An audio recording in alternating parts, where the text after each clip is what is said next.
Welcome. Bonjour tout le monde, bienvenue. Welcome. Thank you for joining us today. Merci de vous joindre à nous aujourd'hui.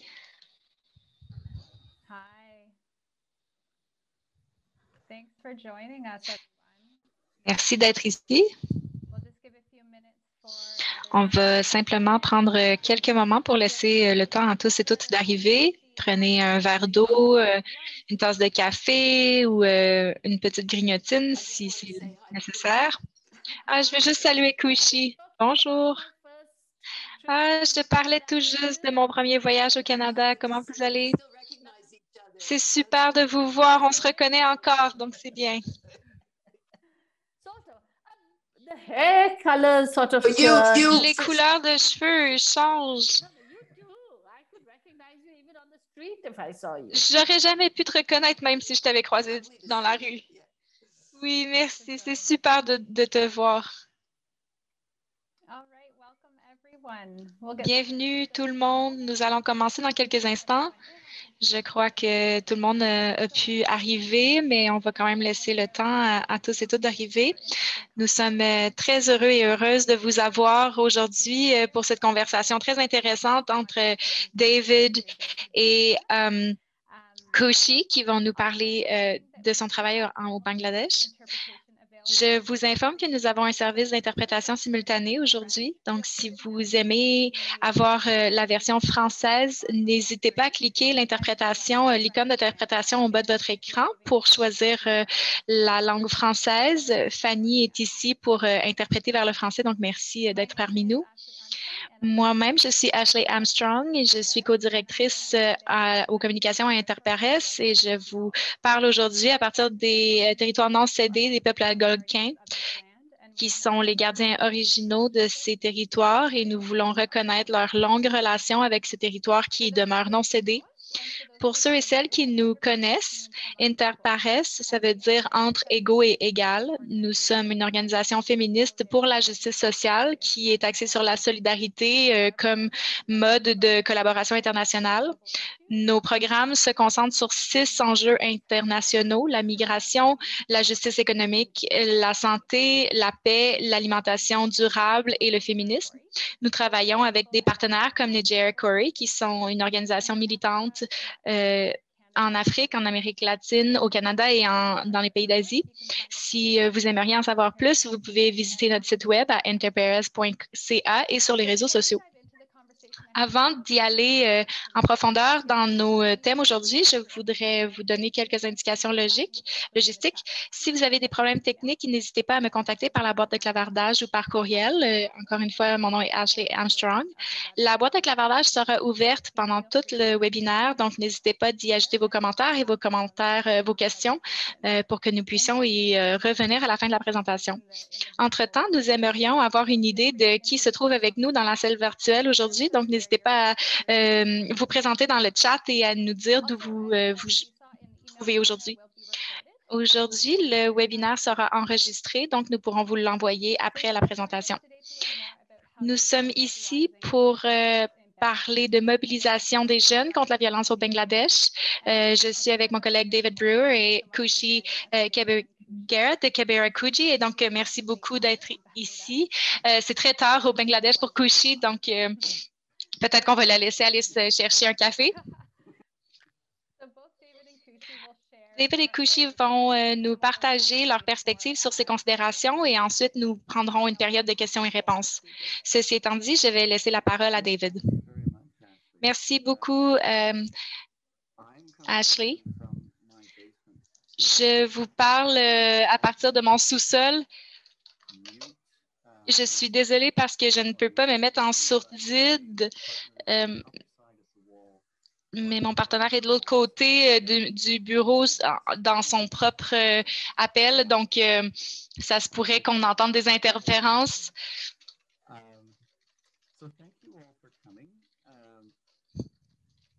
Merci d'être avec nous. Je suis gestionnaire de programme à Interpares et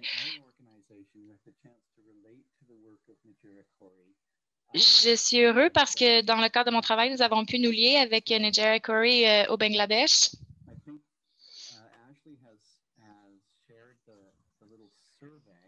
Comme Ashley le partageait à travers le petit sondage, nous pourrons avoir une idée de ce qui vous amène ici aujourd'hui. Moi, j'ai visité le Bangladesh à plusieurs reprises depuis 2008, mais notre relation avec Intercorey remonte à beaucoup plus loin que ça. Je crois que ça remonte en fait au début de Nigeria Corey, je crois dans les années 80. Et cette collaboration a continué sans embûche depuis. Et voilà qui est un exemple de comment Interpares approche nos relations avec nos partenaires. Donc, nous adorons travailler avec des groupes qui partagent notre analyse sur la marginalisation sociale en tant que résultat de l'inégalité et de l'injustice sociale. Nigeria Corey a cette approche depuis le début et je crois qu'on peut se dire sans se tromper qu'ils nous ont beaucoup plus influencés qu'à l'inverse. En tant qu'organisme fortement féministe, enfin, en tant que féminisme, Kushi a vraiment remis en question nos structures au début de l'organisation de Interpares afin de nous aider à devenir une organisation féministe grâce à la flexibilité et à une structure horizontale de co-gestion plutôt qu'un mode hiérarchique. Donc, à Interpares, nous voulons fonder notre action sur l'égalité et c'est pourquoi nous voulons réfléchir à nos relations avec nos partenaires internationaux.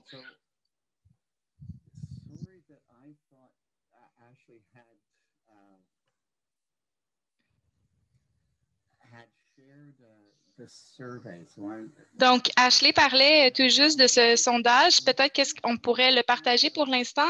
Oui, merci. On voudrait seulement savoir comment vous êtes liés au Bangladesh.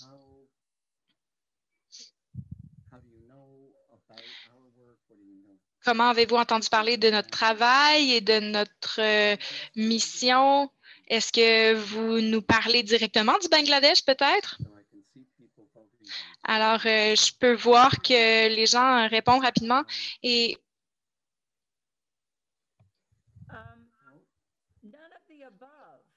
donc, aucune de ces réponses.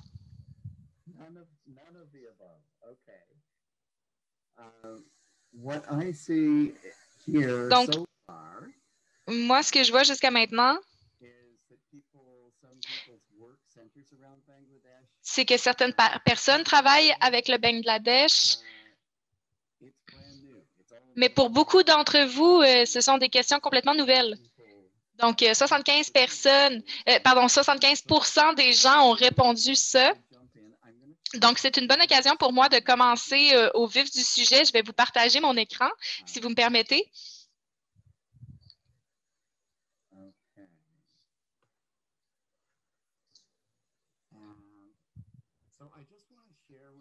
Donc, je voulais vous partager tout d'abord, pour vous, à qui ces questions du Bangladesh sont complètement nouvelles, cette carte sur l'écran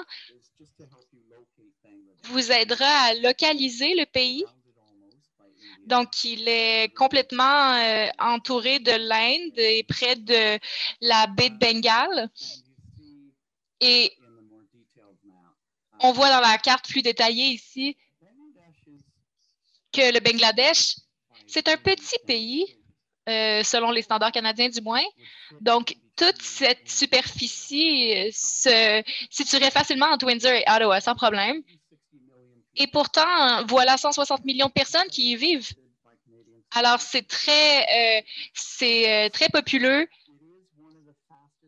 C'est une des économies les plus croissantes en Asie, malgré qu'elle comporte des dynamiques les plus inégalitaires en termes de redistribution des ressources. La corruption est un problème majeur. Et donc, les groupes partenaires travaillent avec les représentants élus. C'est un pays à majorité musulmane. avec des forts accents de fondamentalisme religieux qui affectent la culture locale.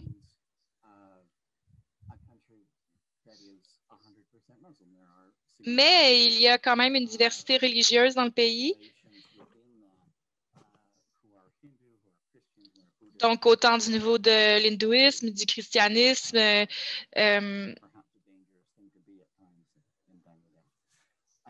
ou d'autres types d'affiliations spirituelles. Donc, malgré la croissance économique et l'industrie croissante, comme on le sait au Canada, qui se déroule au Bangladesh, la majorité des gens ils dépendent quand même du mode de vie maraîcher pour survivre. Mais beaucoup de personnes n'ont pas accès à la propriété foncière, ce qui menace leur capacité de survie. Donc, je vais rapidement passer à la prochaine diapo. Donc, Nejera Corey a toujours pris une approche basée sur le droit de la personne. Donc, il s'agit tout d'abord de connaître ses droits, de les faire respecter et d'utiliser ce savoir pour maintenir une forme de redevabilité de la part des élus locaux et des autorités. Et la force provient du nombre et on en a vraiment l'aperçu de cette assemblée immense qui a été présentée par Nejera Corey. Mais c'est une fraction infinissime de ce que regroupe ce mouvement. Et donc, quand je parle de groupes sans terre, Nejera Corey aide les gens à former des groupes parmi les plus marginalisés de la société et dans les villages, afin qu'elles forment des groupes de 20 ou 25 personnes. Et il est normal de former ces groupes comme façon de reconnaître qu'il est récurrent dans les groupes de mixité que les hommes dominent l'espace de conversation.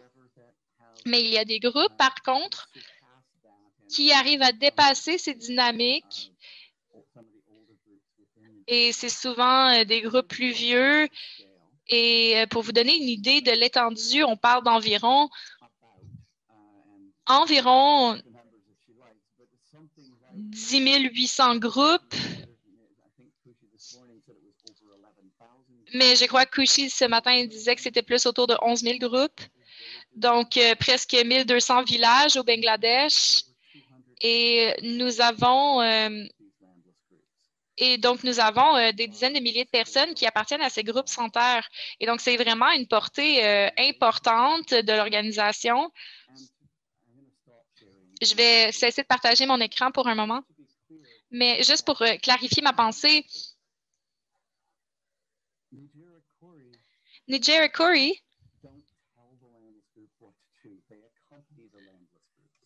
donc, ils ne disent pas à leurs membres quoi faire, mais ils les accompagnent dans leur démarche. Donc, ce sont vraiment les membres qui sont partie prenante de l'action du groupe. Et donc, pour terminer, avant de donner la parole à Kushi, en 2020, nous avons obtenu du financement de Affaires Canada pour un projet qui s'appelle Intervention stratégique sur la santé reproductive. Donc, c'est un très long nom. On l'appelle BILMO, le programme BILMO. Ça contient, en fait, il était associé à 4 partenaires locaux aux Philippines, au Soudan, au Salvador et au Bangladesh.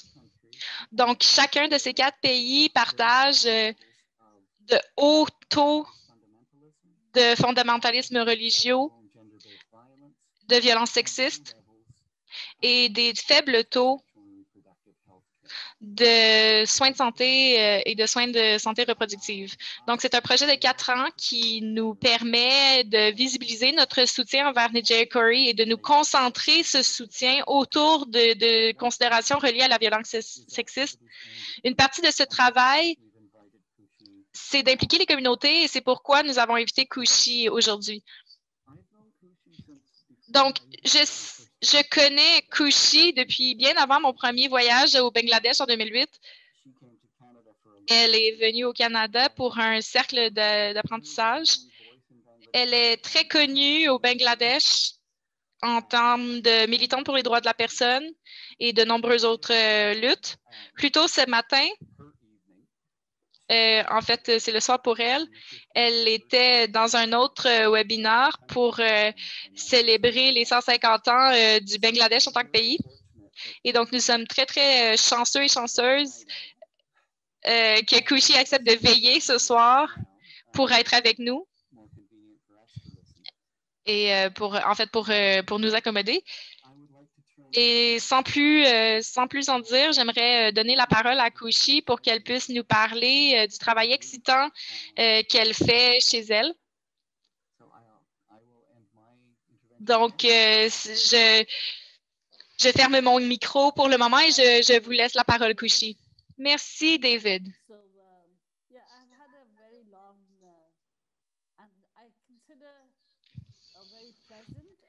J'ai eu une très longue et une très plaisante et fluide expérience et j'ai toujours utilisé ma relation avec Interpares comme un partenaire idéal. Tout le monde parle de partenariat, mais nous nous comportons comme si un partenariat, c'est que de nous donner des fonds pour après venir nous dire comment faire les choses. Et Interpares agit complètement différemment et fournit un exemple parfait de ce qu'un partenariat sain peut faire. Nous sommes chanceuses et chanceux d'obtenir du financement de la part de partenaires qui croient en notre mission. Mais souvent, ce n'est pas l'institution qui intervient auprès des gens, mais c'est les gens qui travaillent sur le terrain, en fait.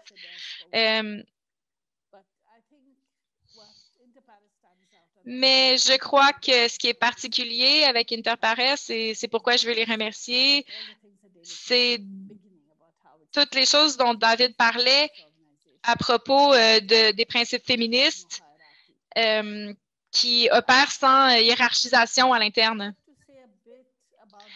J'aimerais parler un peu du travail que nous faisons et pour le mettre en contexte, comme David a fait un excellent début pour ça, mais je vais quand même le recentrer dans le contexte sociopolitique, qui est la situation avec laquelle nous composons maintenant.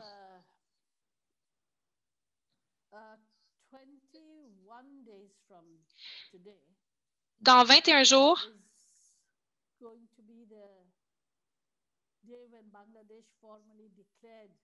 nous célébrerons l'anniversaire d'indépendance au Bangladesh où nous avons commencé la guerre d'indépendance. Ce n'était pas un combat armé, mais c'était le peuple du pays, les paysans, les travailleuses, les étudiants et les étudiantes, les gens de tous les parcours, qu'ils aient 15, 16 ans ou qu'ils soient plus vieux, quiconque ressentait le besoin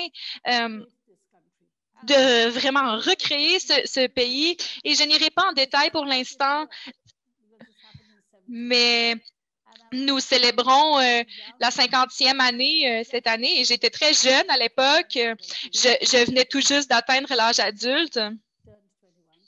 Je venais d'avoir 21 ans, en fait. Et c'était un moment excitant, inquiétant. Il y a eu un génocide le 25 mars et ce génocide a mené à la déclaration d'indépendance parce qu'à ce moment, il était clair que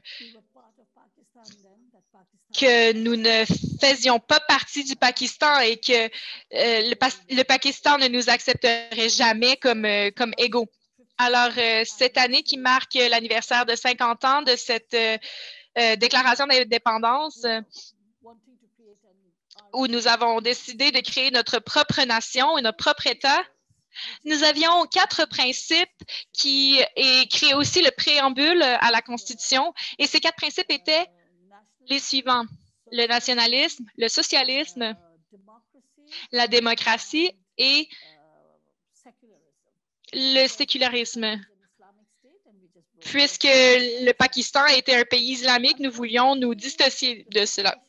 Malheureusement, la situation avec ces 4 principes piliers que nous avons défendus ne tiennent plus la route, ne sont plus pratiquées de la façon dont nous avions envisagé les choses. Et donc,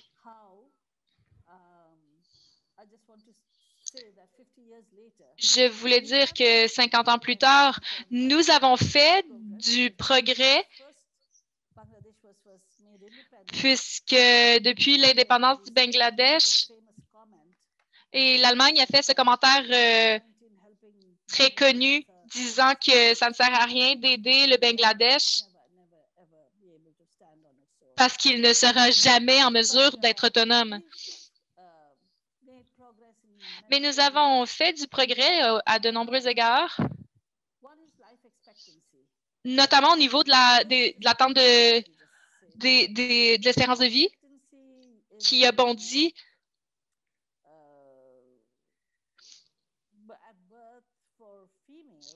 Donc, à la naissance, les filles, donc en 1970, l'espérance de vie des filles était autour de 45 à 50 ans et maintenant, nous en sommes à la mi-soixantaine. Et c'est en 61, selon le Bureau des statistiques Bangladesh,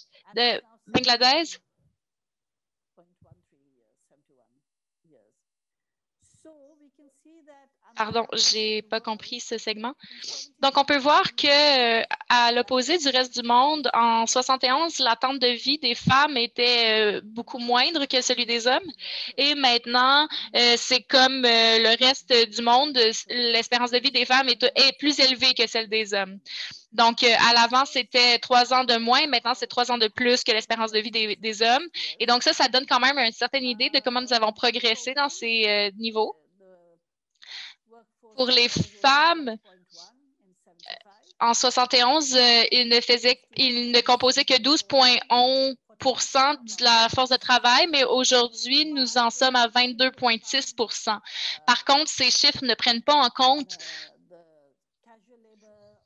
le travail au noir et le formel inspecteur. Le secteur informel. Et donc, si nous prenions ces chiffres en compte, ce serait un taux beaucoup plus élevé. En termes de modalité, il était très élevé. On était à 222. Donc, entre autres, causé par l'accouchement à la maison. Et maintenant, nous en sommes à 30. Et donc, on peut voir que nous avons fait du progrès, spécialement dans le niveau de l'éducation pour les femmes, qui a augmenté beaucoup. Et au niveau de la disparité des genres, nous avons vu une réduction de l'écart des genres. Et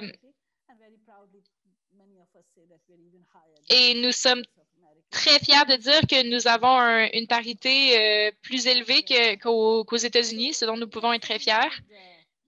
Et donc, oui, nous avons fait du progrès.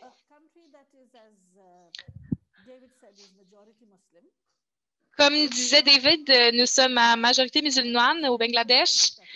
Donc, presque 90 % des habitants et des habitantes sont musulmans. Mais à une époque, en 71, c'était 23 % de gens qui n'étaient pas musulmans. Et maintenant, nous en sommes à 7 % de personnes non musulmanes. Donc, on peut voir comment ce quota a descendu. Le nombre de non-musulmans a radicalement descendu.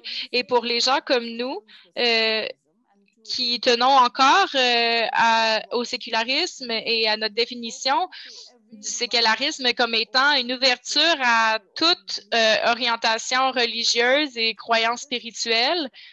Donc, ça c'est un principe qui n'est pas pratiqué. Le sécularisme, c'est supposé qu'on est ouvert à toutes les religions. le père fondateur du pays était très dévoué à la religion musulmane, mais il était ouvert à tous les types de religions et même aux personnes athées.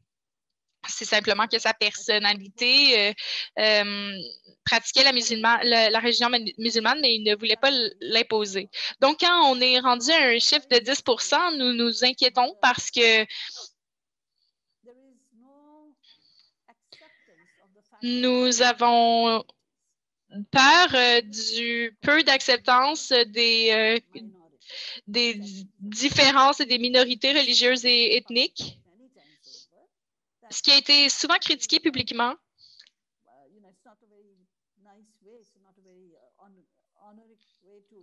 Ce n'est pas une façon très honorable de définir quelqu'un comme une petite minorité religieuse. Donc, malheureusement, ce gouvernement, lorsqu'il a pris le pouvoir en 2009, a parlé de donner des droits aux communautés autochtones. Et malheureusement, après avoir pris le pouvoir, ça n'est pas arrivé. Donc oui, il y a des minorités.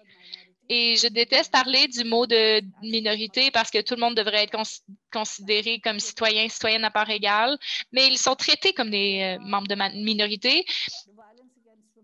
Il y a de la violence contre les femmes qui est très élevée, parmi les taux les plus élevés. Donc, il y a cet écart dans l'écart de paye entre les genres, c'est rétréci, mais la violence domestique et l'insécurité des femmes demeurent. Et ce que nous avons remarqué comme étant un problème particulier, c'est le mariage des jeunes filles. Et ce phénomène provient d'insécurité également. Et lorsque nous parlons de mobiliser les jeunes contre la violence au Bangladesh, ça fait partie du projet pour lutter contre ce type de violence. Donc, je viens de vous donner un petit sommaire. Politiquement, nous sommes officiellement démocratiques au Bangladesh et nous sommes officiellement séculaires, mais nous avons quand même une religion d'État, même si ce n'est pas reconnu dans la Constitution. Et cette religion est l'islam. Nous sommes une démocratie, mais nous avons une opposition très faible.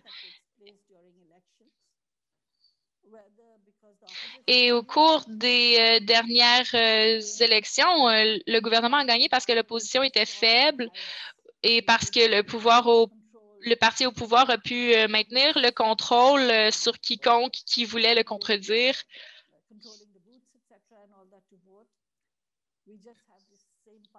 Donc, nous avons ce même parti qui gagne le pouvoir depuis 2 fois. Et il pourrait même le risquer de gagner une 3e fois grâce au vote populaire. Mais il y a des... Donc, toute critique est balayée, en fait. Et quand ce parti a pris le pouvoir en 86, c'était un parti qui était à l'avant-garde de la guerre de libération. Et en 75, la personne qui est devenue le leader de la nation, qui a fêté son 70e anniversaire l'an passé, il a été brutalement assassiné avec toute sa famille par un groupe d'officiers militaires ou d'ex-officiers. Et après ce moment, la démocratie s'est déboulonnée et les gouvernements succédants ont été des États militaires qui ont formé leur propre parti. Et en 90, il y a eu un soulèvement qui a ramené la démocratie.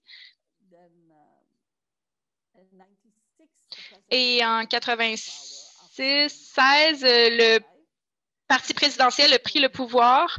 En 96, il y a eu beaucoup plus d'ouverture aux critiques, aux diversités de perspectives, beaucoup plus d'écoute. Et à partir de 2001, ils ont été Ils ont perdu leurs élections et lorsqu'ils sont revenus en 2009, ils ont décidé fermement de garder le pouvoir et donc ils n'avaient aucun intérêt à écouter à aucune critique et nous avons eu la politique sur la sécurité numérique qui permet de criminaliser quiconque pourrait sembler critiquer un membre élu ou du Parlement ou même de repartager quelque chose, un article journalistique à ce sujet. Ça nous met à risque d'être incriminés par la politique sur la sécurité numérique. Et récemment, nous avons pu constater que quelqu'un a décédé alors qu'ils étaient incarcérés pour ce type de problème. Donc, ce que je tente de vous expliquer, c'est que l'espace démocratique est vraiment en train de se réduire au Bangladesh et qu'il y a des pouvoirs corrompus qui commencent à prendre mainprise sur de nombreuses structures. Et avec tout ça, nous voyons aussi que le gouvernement se met la tête dans le sable ou fait la sourde oreille aux types d'abus qui sont en cours dans les villages, dans les villes et partout. Donc, ils négocient avec les forces militaires pour continuer d'accaparer les terres autochtones comme l'hôtel Maningching. Et bon, ils font l'objet de critiques et de soulèvements, mais donc la communauté autochtone en personne en question n'a jamais signé d'entente pour que ce bâtiment soit érigé sur sa communauté. Donc, une toute petite communauté autochtone qui n'a pas beaucoup de personnes dans sa communauté, qui sont vraiment sur le bord de se faire évincer et nous allons les perdre. Et ça se passe dans toutes les communautés autochtones qui se font accaparer leurs terres. Et donc, j'aborde ces sujets pour dire que les groupes gouvernementaux sont corrompus par le parti au pouvoir qui utilise les forces religieuses, les forces militaires pour son propre pouvoir. Et ça nous fait reculer beaucoup. Nous avons eu une femme au pouvoir. Nous n'avons pas eu de femme au pouvoir depuis 81. Et visuellement, et même pour les femmes, les filles du village, ça pourrait nous aider à rêver d'obtenir un tel rôle éventuellement. Et pourtant, les autres premiers ministres que nous avons eus ont vraiment fait beaucoup de travail pour aborder les considérations reliées à la sécurité des femmes et des enfants. Les jeunes garçons qui fréquentent l'éducation religieuse sont souvent victimes de brutalité, de viol. Les jeunes filles sont violées. Et tout ce type d'abus, de violence a lieu. Et moi, j'ai travaillé dans les villages depuis les années 70 et je peux vous dire que c'est un phénomène que j'observe. Cette brutalité est en train d'augmenter. Et dans ce contexte, que tentons-nous de faire? Déjà, nous avons commencé à travailler directement avec les femmes et les hommes, d'abord séparément, parce que les femmes ont besoin d'un espace de sécurité, de confiance où ils peuvent parler librement. Et ensuite, lorsqu'ils ont formé des communautés et des groupes, ils ont pu se dire nos enfants sont en train d'être indoctrinés et nous devons travailler à l'éducation de nos enfants. Parce que leur père et les gens autour d'eux leur donnaient la mauvaise idéologie, les mauvaises types de réflexion et ils tentent d'imposer ce qu'ils croient être la bonne chose sur nous. Et c'est comme ça que nous avons commencé à travailler en fait avec les jeunes. Et lorsque son programme a été élaboré, ça marchait tellement bien avec ce que nous tentions de faire. Et donc, je vais vous donner un petit exemple de ce que les jeunes filles au Bangladesh peuvent faire, spécialement si elle est villageoise ou si elle provient d'un milieu plus pauvre dans la ville ou si elles travaillent à domicile comme domestiques, ou peut-être habite-t-elle dans le village où elle évolue. Premièrement, lorsqu'une femme naît, sa maison ne lui appartient pas, elle sera mariée, donc on tente de lui apprendre à être docile parce que si on montre qu'on a de la personnalité ou de la fougue, on ne sera pas accepté. Donc, immédiatement, on rabaisse les femmes. Culturellement, on ne remet jamais en question l'éducation à l'école, même si on y apprend des choses fausses, racistes et sexistes, définitivement sexistes,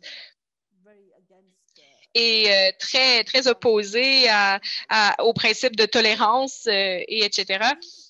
Et donc, ces enfants, on leur enseigne à ne pas remettre en question les principes qu'on leur a enseignés, ni à critiquer l'autorité de leurs enseignants ou enseignantes. Et ça, c'est un phénomène très dangereux parce que ça permet l'intolérance de croître indéfinitivement, mais aussi ça peut être lié au type d'extrémisme et de violence que nous avons vu, comme en 2015, le gouvernement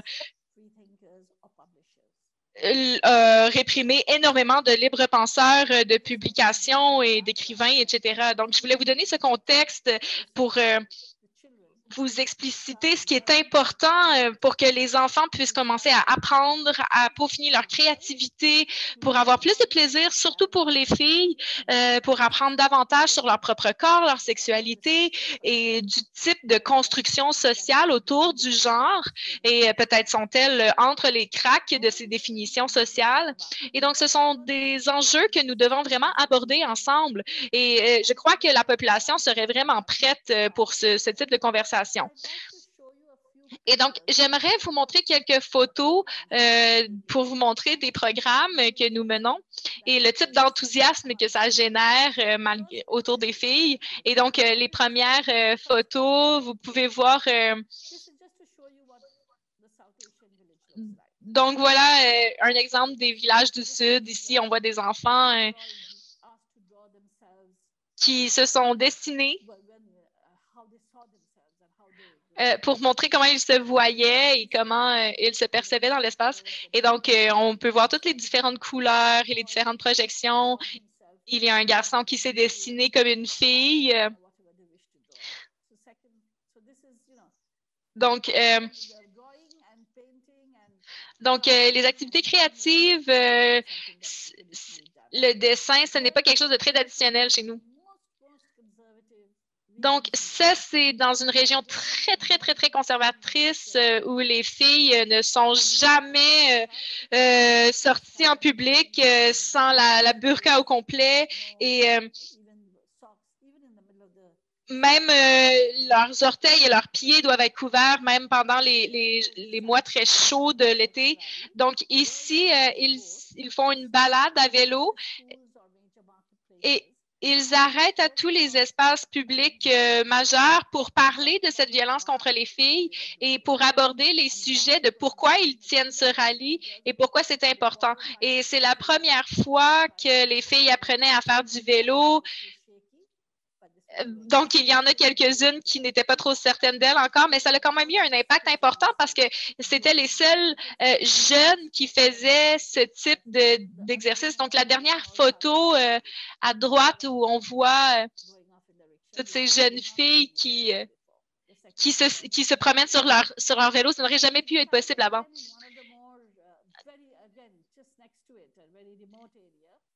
Donc, dans une zone très éloignée, pas trop loin de là, les femmes devaient se promener avec des parapluies pour pouvoir se tenir l'une à côté de l'autre. Donc, les enfants jouaient et on les voit qui jouent et qui courent après la balle. Et il y avait beaucoup de gens qui regardaient. Il n'y a eu aucun commentaire négatif. Donc, ça leur donne beaucoup de liberté. Ici, dans une autre zone où nous travaillons, où elles ont décidé que pour le programme One Billion Rising, qu'ils feraient une fresque d'1 kilomètre sur la rue. Donc,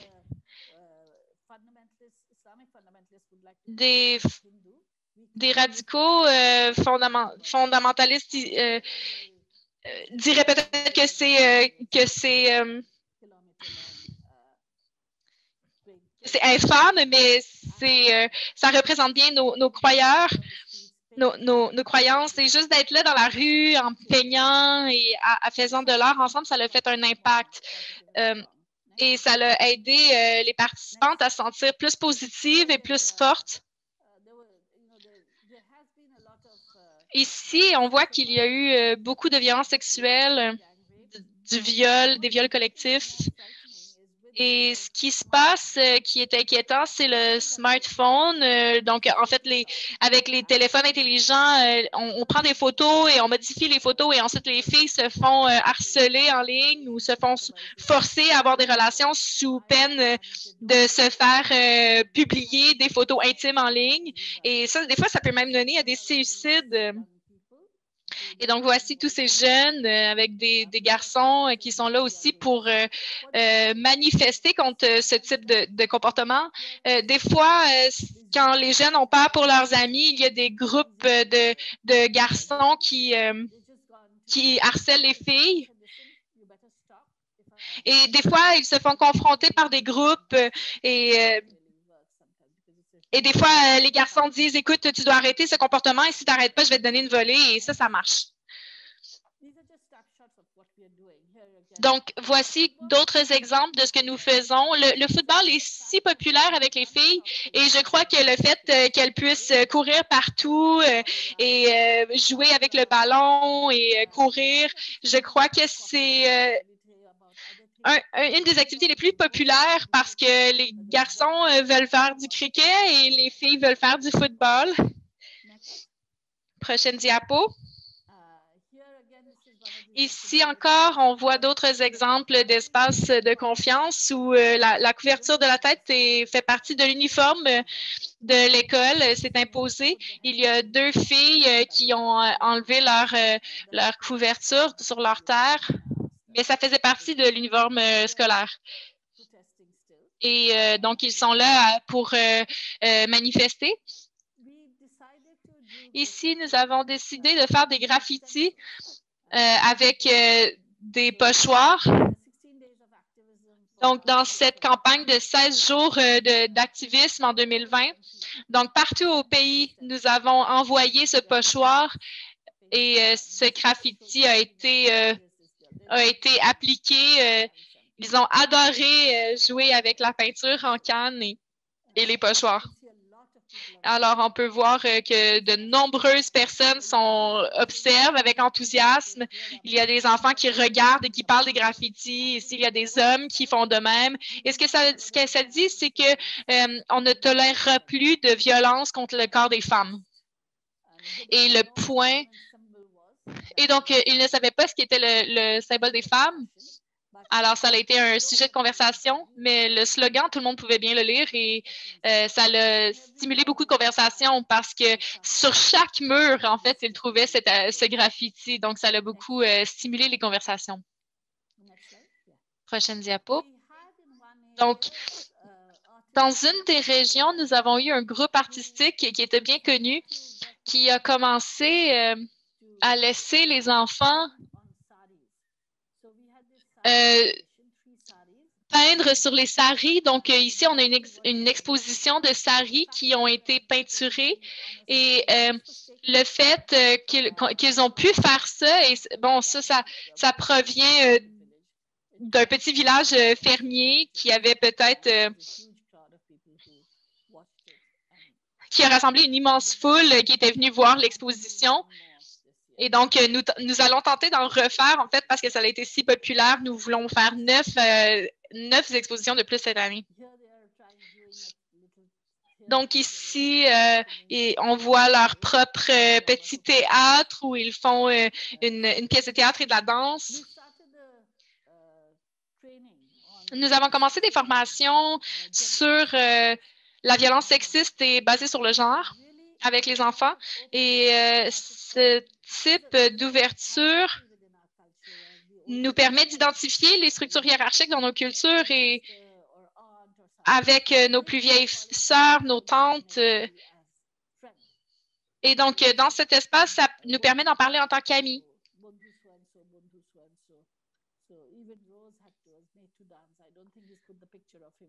Donc, même les jeunes filles peuvent venir et danser.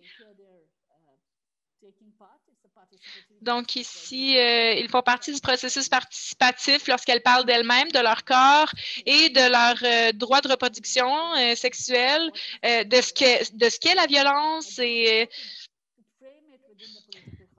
nous le mettons en contexte dans le contexte politique pour mieux comprendre ces phénomènes et la façon dont ils interagissent avec nous.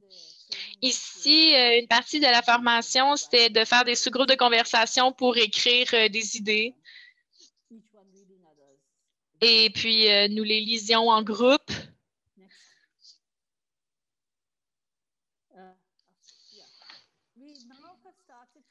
Nous avons maintenant commencé à créer leur propre espace pour les filles et les femmes. Donc, nous faisons du jardinage, on chante, on danse, on peut faire ce qu'on veut faire, c'est vraiment leur espace. Et avec un petit peu de jardinage aussi. Donc, on les voit qui travaillent ensemble et qui tentent de faire pousser leur récolte. Parce que pendant la crise de la COVID, quand on n'arrivait pas à acheter des fruits et des légumes et le marché n'allait plus du tout. Et donc, tout le monde s'est mis à faire pousser ses propres légumes.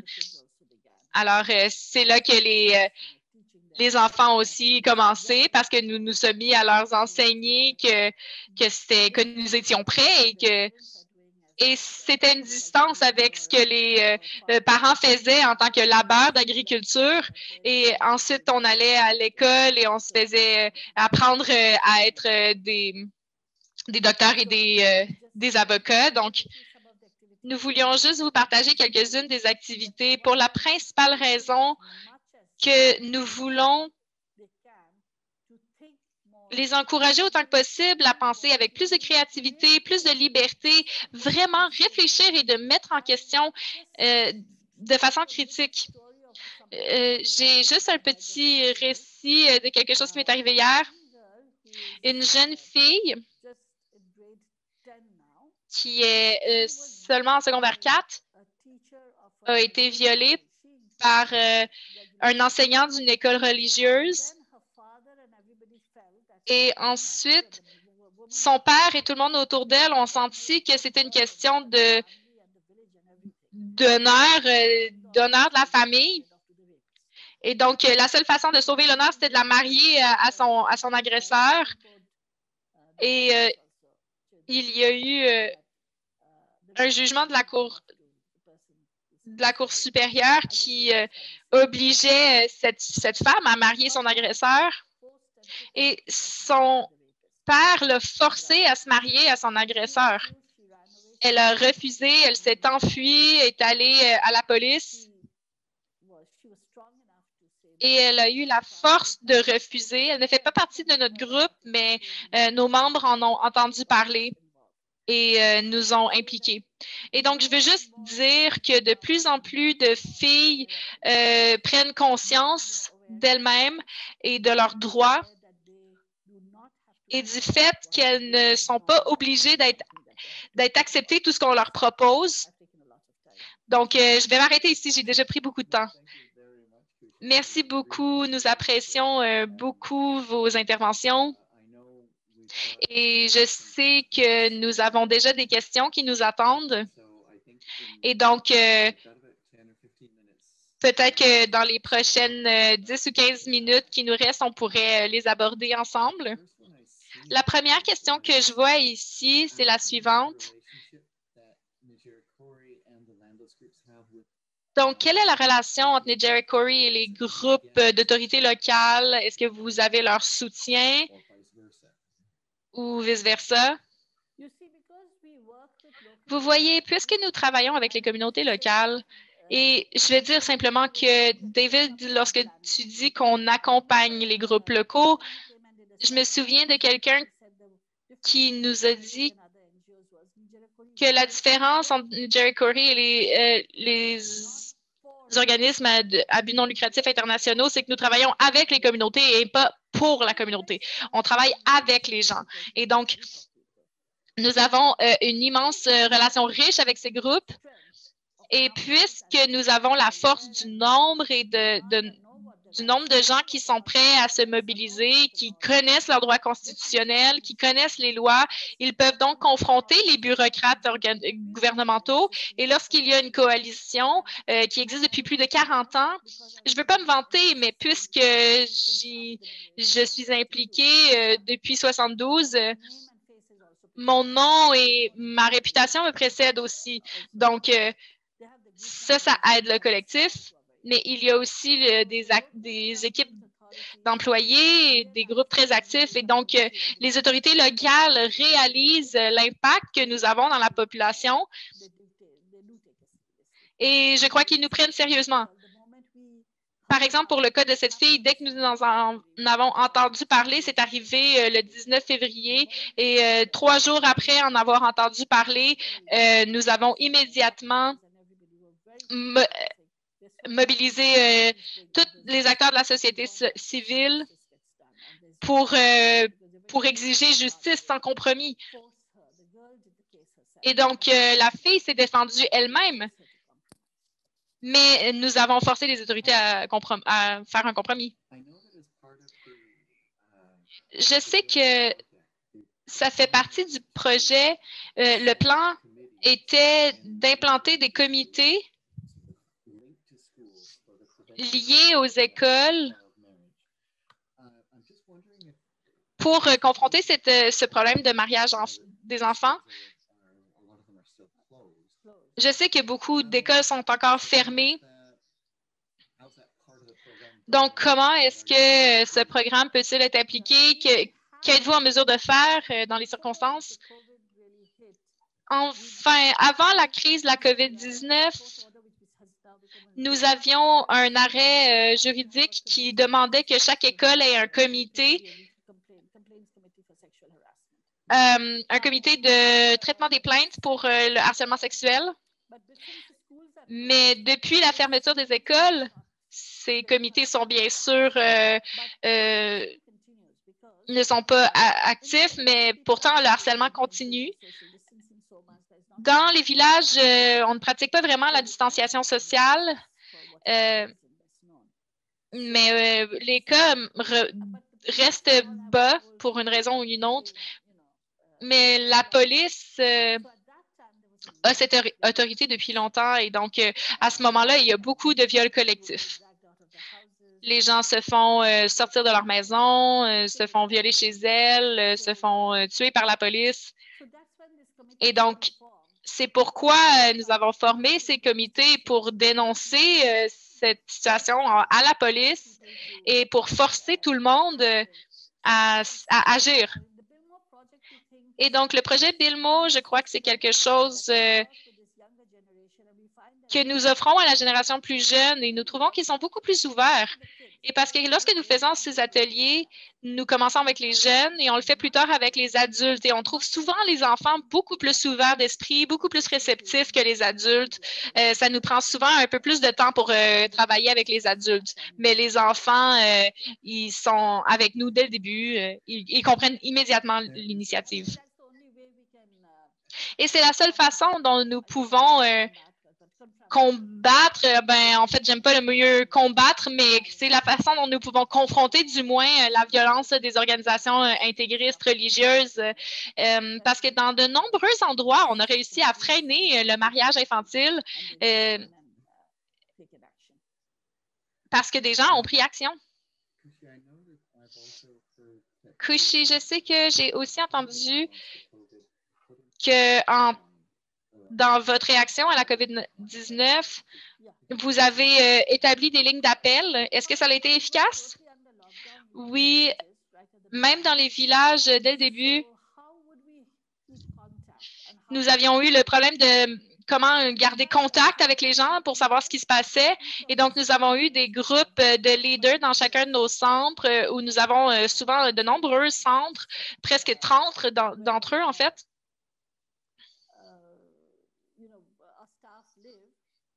où notre équipe habite.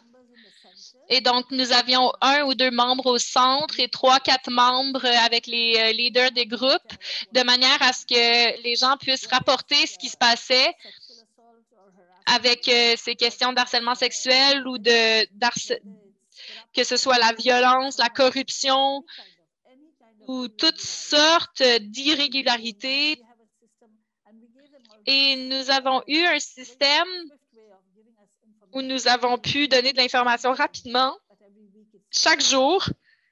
Et à chaque semaine, nous faisons un nouveau compte-rendu et nous nous rassemblons pour avoir une meilleure idée de ce qui se passe.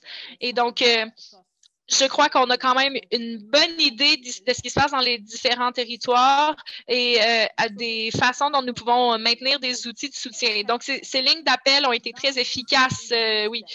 Maintenant, c'est moins utilisé parce que je crois que la situation sociale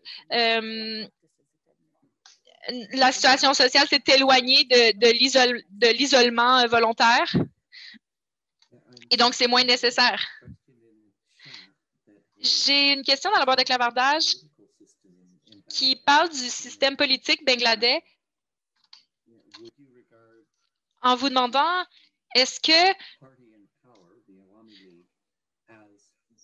vous qualifierez le parti au pouvoir de la seule hiérarchie existante au Bangladesh? Eh bien, je crois que pas juste au Bangladesh. Si on regarde à d'autres pays au-delà des océans, il y a aussi d'autres espaces où les gouvernements sont parfois font parfois les mauvais choix, soutiennent des gens corrompus. Donc, regardons simplement nos voisins et voisines qui ont vécu toute une série de drames. Et ou juste le fait que Trump ait été élu avec autant de voix, je crois que c'est tout le système qui doit être revisité et ça laisse beaucoup à désirer. Et donc, oui, dans notre pays aussi, nous avons des problèmes où les gens tentent de rester au pays à tout prix et ça cause des problèmes à la démocratie. Et le prochain parti au pouvoir fera exactement la même chose. Nous ne nous voilerons pas la face en pensant que les prochains seront différents. Oui, bon, on ne sait pas qu'est-ce que l'avenir nous réserve ici au Canada en termes d'élections. Il y a une question aussi qui concerne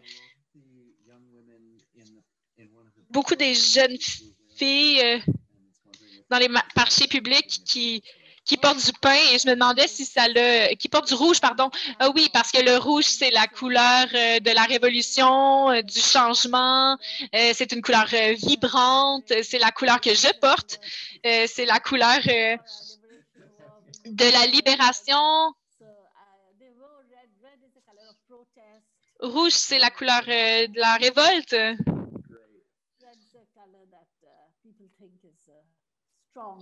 Rouge est la couleur de la force et de la positivité.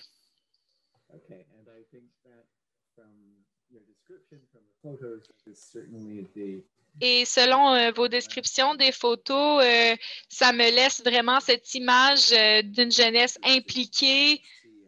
Il y a beaucoup d'énergie et d'enthousiasme. Et c'est vraiment excitant à voir et d'entendre parler du travail de Nidjara Khoury et le travail que vous faites avec les groupes sans terre, avec ces 11 000 groupes partis au Bangladesh. J'aimerais simplement ajouter que tous ces jeunes et ces filles qui sont si dynamiques, malheureusement, ce n'est pas le cas pour partout au Bangladesh, mais il y a des gens, mais c'est vrai que si on leur donne l'occasion, tout le monde réagit comme ça. Mais ça fait une différence. Je vais te poser une dernière question parce que nous en sommes presque à la fin de notre séance. Est-ce que vous avez des activités avec la jeunesse autochtone? Oui. Oui, on travaille avec la jeunesse autochtone et avec les adultes autochtones aussi. On ne travaille pas de façon traditionnelle, cependant. Au Bangladesh, on a le sud-est, au coin des collines, qui en 98, on leur a envoyé beaucoup de personnes autochtones dans ces régions.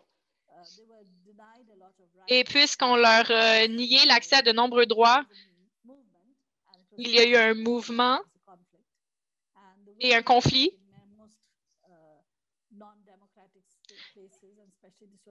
Et ils vivaient comme dans des situations très non démocratiques. Et donc, les colons bangladais se faisaient déplacer d'ailleurs au pays et il y avait quand même de nombreux villages autochtones qui ont été brûlés, des gens qui ont été tués par l'armée. Et maintenant, à chaque jour, je crois qu'il y a une ou deux incidents de ce type. Et donc, il n'y a pas de villages au complet qui sont attaqués, mais il y a des histoires ici et là et nous devons faire face à des forces qui tentent vraiment de faire en sorte que les communautés autochtones demeurent minoritaires. Et donc, c'est des problèmes d'action organisée. Mais dans les plénières, dans les plaines, il y a aussi des communautés autochtones qui sont considérées comme intouchables. Et nous travaillons beaucoup avec eux et elles. Ils ont décidé de ne pas participer au groupe au groupe de Kirijikuli de base, mais ils ont formé leur propre groupe en mixité choisie pour s'assurer que les groupes autochtones puissent nommer leurs défis et leurs luttes, notamment au niveau de l'égalité d'accès aux salaires, etc., pour les femmes autochtones. Souvent, il y a des politiques gouvernementales qui se concentrent uniquement sur certains villages et donc nous nous assurons que certains villages maintiennent leur ségrégation autochtone parce qu'ils veulent vivre en non-mixité. Et donc, nous travaillons avec ces communautés. Oui, nous travaillons beaucoup avec eux et elles. Mais ça marche des deux côtés. Donc, il y a un sentiment de confiance qui est mutuel. Et donc, les groupes bangladais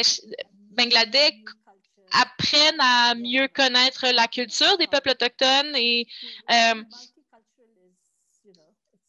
cet effort multiculturel est toujours en progrès, en processus. On ne veut pas d'idéologie monolithique. Donc, c'est une question de fluidité. Merci beaucoup pour cette réponse. Nous avons écoulé le temps qui nous était alloué. Donc, j'aimerais remercier tout le monde qui s'est joint à nous. Merci, Fanny, pour l'interprétation. Et merci à Affaires mondiales Canada qui nous a permis de financer ce projet.